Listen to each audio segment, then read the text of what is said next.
तो सबसे पहले हम हिंदी व्याकरण पढ़ने जा रहे हैं। सबसे पहले तो हमको ये जानना कि हिंदी है क्या, है ना। हिंदी क्या है पहले ये जानिए। हिंदी क्या है जी? हिंदी हमारी राष्ट्रभाषा है ना, या मातृभाषा बोलते हैं, है ना। क्या लिखेंगे? मातृ।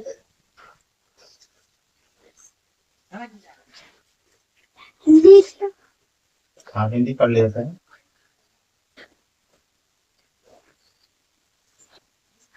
हिंदी हमारी राष्ट्रीय भाषा है। भारत के अधिकांश भागों में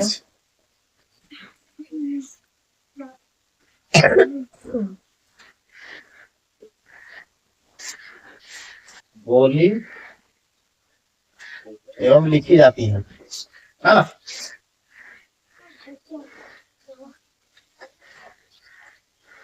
कहने का मतलब यह है कि हिंदी हमारी राष्ट्रीय भाषा है, यह भारत के अधिकांश भागों में बोली एवं लिखी जाती है ना। इसका हम लोग बहुतायत में प्रयोग करते हैं, है ना, यानी कि सभी जगह इसका इस्तेमाल करते हैं। इसकी लिपि क्या है? देवनागरी है। लेकिन आप ये समझिए कि हिंदी की मतलब शुरुआत कैसे हुई, है ना। आप एक बार जान लीजिए कि जो संस्कृत भाषा है ना, संस्कृत भाषा से ही सभी भाषा का, जितनी भारतीय भाषा है उसकी शुरुआत हुई है। यानी कि सबसे प्राचीन भाषा भारतीय में कौन हुआ? संस्कृत। तो सबसे पहले कौन निकला? संस्कृत भाषा। यानी कि इसका उद्भव की बात कर रहे हैं। उद्भव मतलब शुरुआत की बात कर रहे हैं। क्या बात कर रहे हैं? उद्भव होता है, उद्भव मतलब शुरुआत बात कर रहे हैं, है ना।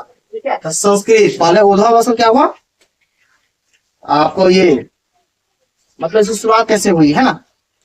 पहले संस्कृत सबसे प्राचीन भाषा कौन?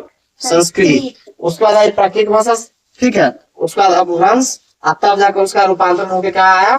आधुनिक हिंदी भाषा आया। इसके बारे में हम लोग अभी चर्चा करेंगे। हिंदी व्याकरण का स्टार्ट कर रहे हैं।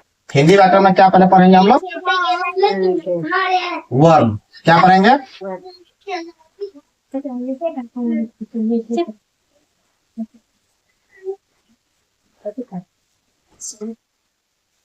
वर्ण उस मूल ध्वनि का से खंड या टुकड़े नहीं किया।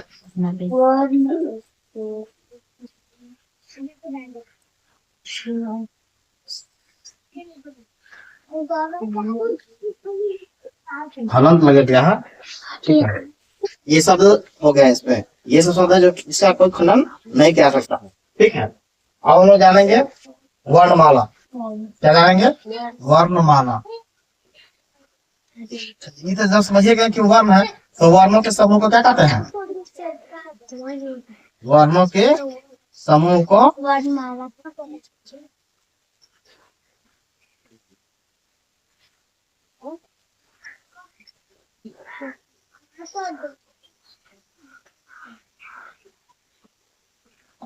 वर्णमाला कितने प्रकार होता है?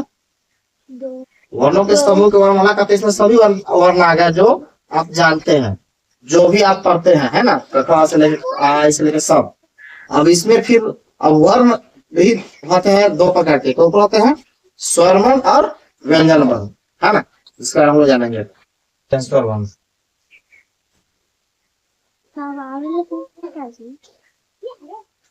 यही में होता है वर्णमाला कितने प्रकार होते हैं? दो प्रकार बताए थे ना। एक स्वर बताया है और एक व्यंजन वर्ण होता है। क्या होता है? व्यंजन वर्ण, हाँ। तो पहले चलिए स्वर वर्ण बार मिल लेते हैं, ठीक है।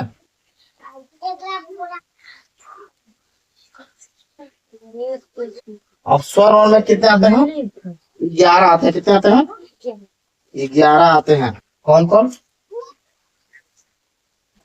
आई,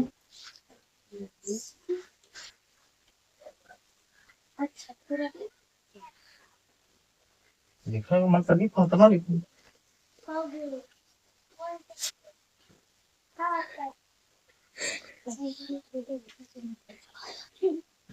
क्या हो गया देखो? 1 2 3 4 5 6 7 8 10 11 हो गया। कुल 11 हो गया, है ना।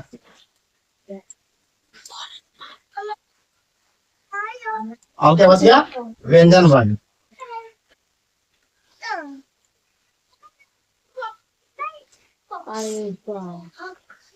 व्यंजन वर्ण वो सभी आते हैं, जैसे कखा से लेकर कुछ आता है, समझ लो ना। व्यंजन को क्या करेंगे, क वर्ग से लेकर क वर्ग, सॉरी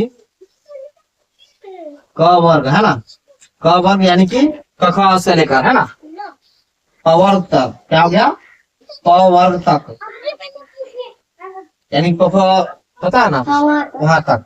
उसका बाद 11 नंबर बीच में ऐड होता है, क्या होता है 11 नंबर भी होता है। ठीक है, अब कल अगले क्लास में बताएंगे कि व्यंजन वर्ण कैसे क वर्ग च वर्ग ट वर्ग त वर्ग प वर्ग, पता है ना, एक बार सब बता देंगे। ठीक है, आज